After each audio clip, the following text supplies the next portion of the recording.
What's going on, nerds? Welcome to Cool Nerd Show. I'm Steve Trezza. Scott Burnett. And we are giving you our review. Our formal review. Yeah, formal review. Although this isn't really I came from work. But it is a review of Star Wars. Rogue One, a Star Wars story. I'm so used to saying Star Wars episode enter here. Whatever. Yeah. I'm not calling it Rogue One, a Star Wars story. I don't have time for that. Yeah, I'm calling it Rouge One for the longest time. We'll do spoiler free for the first couple of minutes. Yeah. Then we'll get into what we liked, what we didn't like. Usually we'll talk about predictions, but we kind of know what's going to happen. If you want to know predictions, I can point you to the DVD section of your local Best Buy. And then we'll grade it. Yeah. And then you guys can tell us what you thought about the movie. Down below. No. So this is our spoiler free, so it's friendly to all people who haven't seen it. Until we start talking about spoilers, which We'll we let you will know. mention it. Yes. So overall, what did you think of the movie? I thoroughly enjoyed it.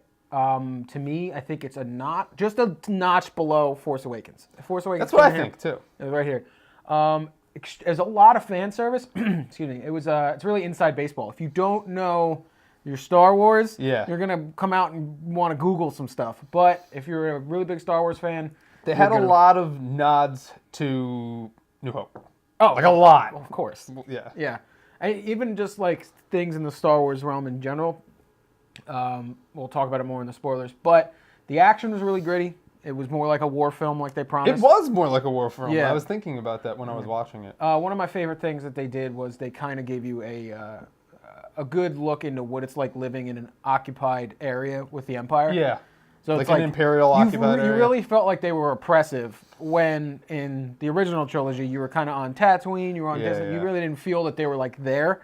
That was like there's like Star Destroyers looming overhead and all this other stuff. You really felt like, oh man, these guys are into some stuff. Yes, very like fascist kind of government.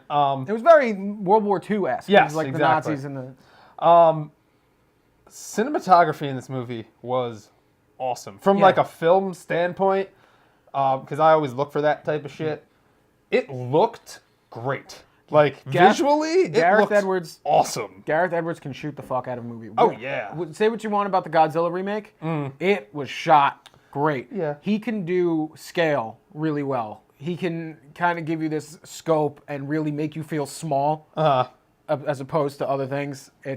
I just remember sitting there watching it and being like, wow, this shot looks beautiful. Yeah. It's just like for like a couple different shots in the movie. The battle on Scarif, the last battle, the beach scene you see in the trailers, all of that looked really, really good. And in the beginning, when forgive me, I don't want to ruin anything, but the beginning scene, like the opening scene, that looked great. Yeah. The way that it was shot. Anyway. Also, like I was talking about scale with the ground soldiers in comparison to the AT-ATs was really cool. Yes. All right, so I think we're going to end spoiler-free here, get into the spoiler discussion. Yes. So watch out. Spoiler alert! You've been warned. Spoiler alert. Spoiler alert. Spoiler alert. Spoiler alert. Okay. So what did you like overall about the movie? Like I said, I liked... Spoiler. Cut loose. I liked the inside baseball of it. Okay. Like, a lot of the stuff you would see, you were like, I almost cheered, but no one else cheered in the very beginning when you're in Jin's and Galen's house in the beginning.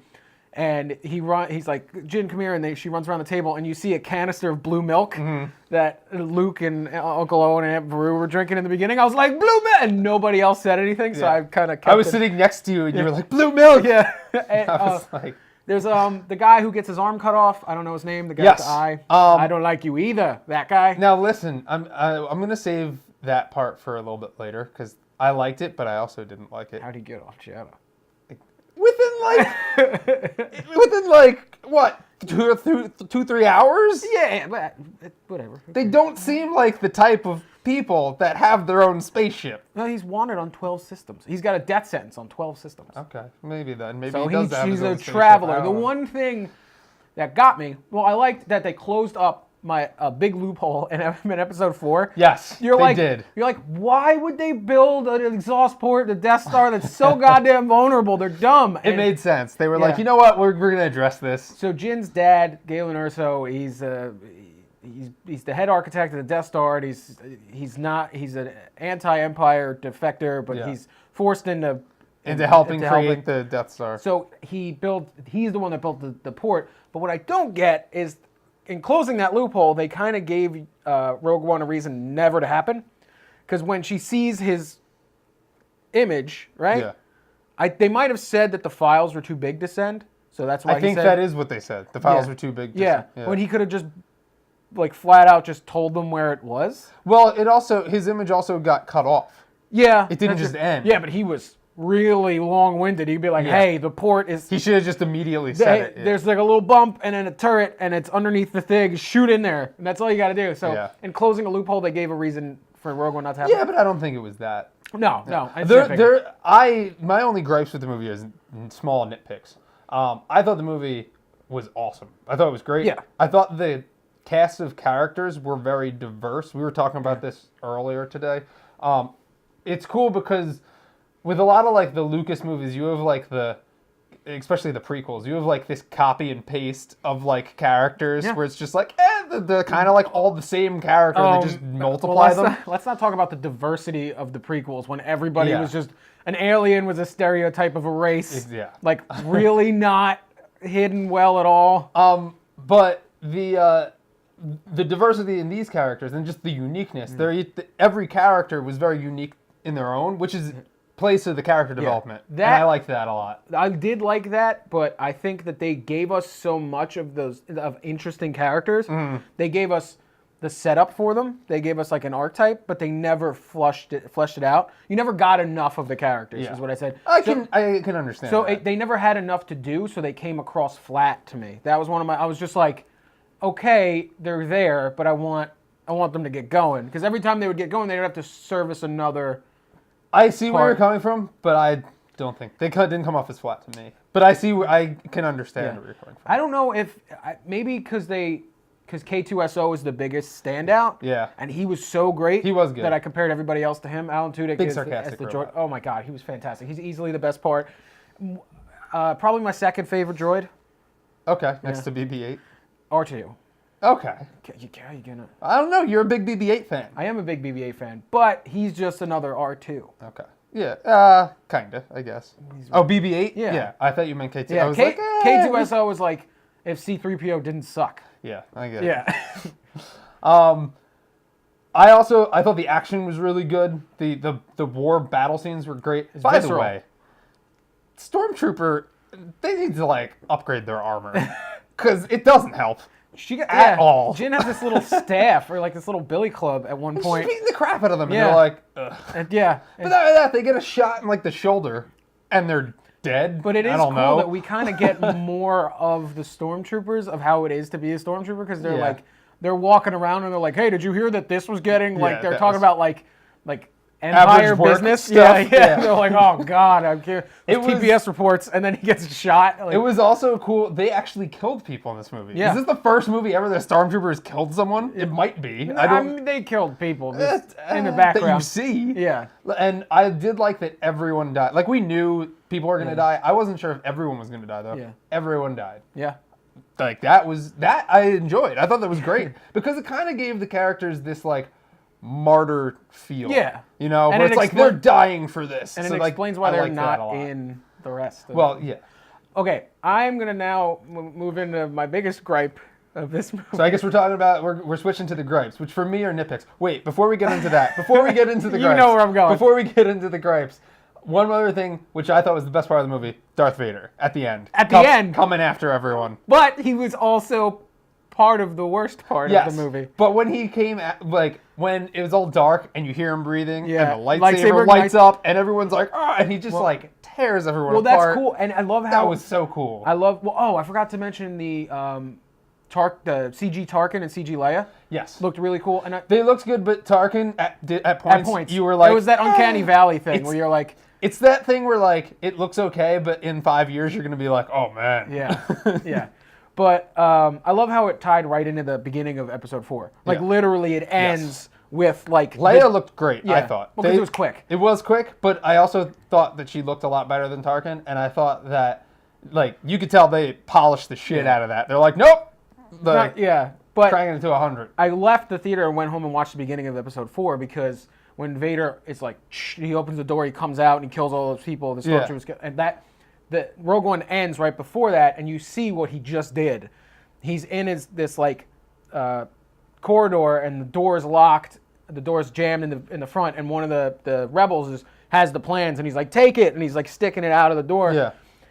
Vader ignites the lightsaber, force choking everybody, slicing people up, blocking, pulling weapons. It's like the Vader we wanted to see, and you got it quick, and it was effective. What you didn't need was the previous scene with Vader, because Tarkin is like, don't worry, Vader will take care of the fleet. If that's the first time you saw him, heard his name and saw him, had no idea who he was, had no idea he was coming, that would have been way more effective. Like Orson Krennic goes to, it looks like Mustafar, where you go to Vader and they're talking, and it's really odd. The suit looked weird.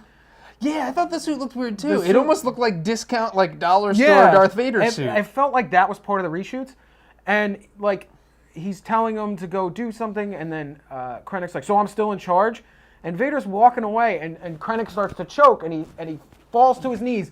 That's all you needed. You needed Vader to just walk away, and that'd be awesome. Vader turns around, looks dead in the camera, and goes, "With this," he does this, right? And he goes, "Don't choke on your aspirations," and he walks away. I was like, "What the fuck was that?" Like some dad joke. Darth Vader just made a dad joke. It made me want him during the lightsaber scene to just be making dad jokes. Just lights out. We were talking about that when we were walking out. We were making Vader puns. Yeah. About like how awful, but also I guess kind of good, but how awful it would be if he just like kept making Vader puns the entire fight. As he sliced to meet you. He's just like cutting people down, making like Mr. Freeze puns, like Mr. Freeze-esque from Batman and Robin puns. But it like shocked me that how bad that scene was. But it was one thing. Yeah, the green screen was awful.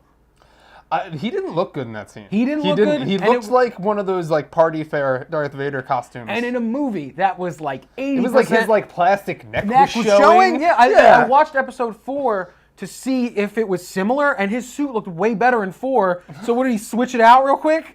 Anyway, I don't know. Yeah, the CG around it looked really bad in a movie. That's my nitpick too. Was that part? And in a movie that prides itself in like 80% practical effects. Yeah. That whole scene was CG, and it looked like it was straight out of the prequels. Yeah. It was really distracting, and it did not need to be there. If it was just a one Vader scene, it would have been fine. I agree. I didn't really like that scene. I was expecting a lot more from it, and I was kind of worried because I was like, "Is he gonna look like this the rest of the movie?" Like, and then when you saw him later, he looked great. But yeah, in that part, it was just weird. And it kind of ended like Captain America: Winter Soldier, where they were down. No, where they were up in a thing and trying to click the. And then the bad guy comes. Yep. It's just like it wasn't a sky beam. It was the ending of Winter Soldier. Yeah. But everything's been done, so that's just another small nitpick. Exactly. Also, the score wasn't as good as I feel thought. like, and I think it's because it's not a direct saga movie. Yeah. They didn't have like. It wasn't John Williams. Okay. It was Giacchino, and he only had like 6 weeks to work on it. But they didn't have any of the iconic Star Wars. They had some of the Empire theme, but they should have used it more. Yeah, but it wasn't the exact theme. It was like there was a version of the Empire theme. Notes of it. Yeah, there was a version of the Empire theme in the first trailer. That was way more effective than anything that was in that movie. That's why it was just like. But the AT-ATs were cool. Yeah. The Bail Organa was in it. There was a lot. They said the AT-STs were cool. Cool. The one scene that we saw that in. Yeah, there's a lot of fan service. Overall, it was good. I just was shocked that the Vader pun was bad and the suit looked bad. You put Vader in it and you don't take good care of it. Yeah. It was this is the last time we're gonna get to see Vader kicking ass. Yeah. Unless they make a Vader movie, which I would see the shit out of it. But we were before we went in, we were hoping to see because we were like, I bet you Vader has like an ass kicking scene, and he did, and that scene was great. Yeah. But I was really hoping for that like Vader on the battlefield, yeah, like Battlefront-esque, like just like tearing rebels apart. There's a Battlefront novel where he takes out an entire battlefield. Would that have been to see? You know? I mean, if I understand you want the movie to stand on its own, but if you're putting Vader in it, put Vader in it. Like, get him a suit that costs more than $20. Well, the suit in the end was good. Yeah, it's just that one scene. Well, the suit at the end was good because it was dark. Yeah, and then it was so weird and out of place. But I mean, it doesn't. Go see the movie. You'll know what I'm talking about. The movie was great. We're just nitpicking. Yeah. Maybe I just wanted to, like, as Vader, I was like, You're expecting more. I was expecting more from I Vader. mean, so I still thought it was. So I thought, it would have been fun if he didn't make the joke. Like, what the fuck? So, I was like, I didn't want to dislike it. Overall, I was like, that's cool. Damn it. overall, Great. So let's grade it. So 1 out of 10. What did you think of this movie? 8.5. Okay. I really liked it a lot. It's not my favorite Star Wars movie, but I liked it a lot. I still think Force Awakens was better, but I'm gonna give it a 9. Yeah. I don't even remember what I gave Force Awakens, but I think it was higher than a 9. Yeah, I think I gave Force Awakens a 9.5. Yeah. Was that like an 8.75 average out? 8.7. Yeah, we round up, so 8.8. So 8.8 for Star Wars. It's good. For Rogue One and Star Wars. And if you are interested in knowing which is our favorite Star Wars movie, We will be releasing a worst to first countdown video of all the Star Wars movies. It should be out hopefully next it's week. not your ordinary countdown. Yeah. It's Worst to first, which is an ordinary countdown. Well, it But doesn't have numbers. most people do top 10. Yeah, we're not more ordinary people. And I mean, you can't do a top 10 Star Wars No, you because can't. there's not 10. there But anyway, There's 8. yeah. If you like what you saw here, please check out all of our other videos. Please, it would mean a lot to us if you like and subscribe to our channel, All that fun like stuff. videos, and do all that. And if you do, please check out all of our other videos on our channel. We go live on YouTube every Friday for a Cool Nerd Cast where we talk about all the nerd news that happened in the week. And we review TV shows, movies, and Pretty good time. We stuff drink. like that. We have fun. want to hang out with all of you. Yeah, we're like virtually hanging out with you. It's the future. It's 2016. You won't talk to real people. Sit in front of your computer. So check out all of our other videos, and we'll see you guys over there on other content. May the Force be with you. Bye.